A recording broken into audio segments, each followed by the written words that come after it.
Kaj ti je, daj se iskuliraj, ono, stvarno nisi normalno. Ne znam do kad bo ona tak skakutila, dobrodošli u još jedan Hideponi, kako to uvijek biva, imamo dobre, zanimljive novitete, kaj si pripremila Danijelica?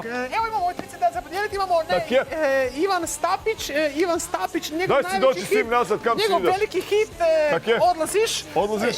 Zatim imamo Babani, i Vavik Paričani. Vavik Paričani, novi hit Katalenića Josipa, Vavik Paričani.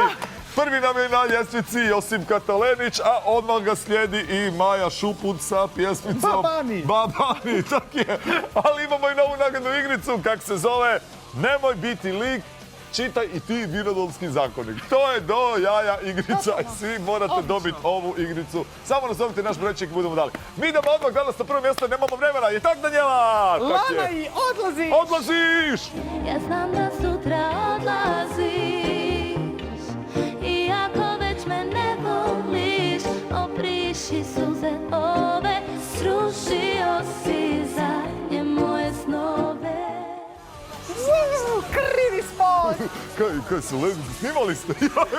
Kome smo se malo igrali? Krivi spot, sada ide Lana i odlaziš, broj 1 hit number chart 1, yeah! Odi opet dole, dole.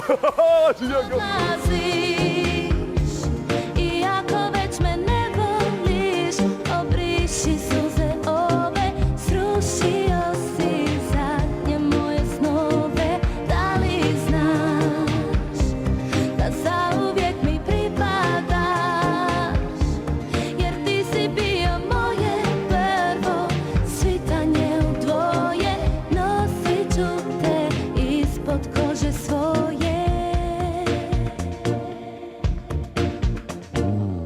Ispusti zastvore i ugasi svijeće, jer ova noć meni nikad proći neće.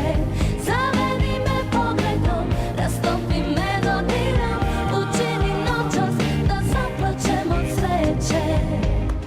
Jednom za kraj sebe mi daj, moj je poraz vrijedan kao pobjeda. I na mom prozoru nije bijela zastava, jer bismo imali ono što je sveto i nismo trajali samo jedno ljeto. Odlaziš, ja znam da sutra odlaziš, iako već me ne voliš, obriši suze ove, srušio si zadnje moje snove.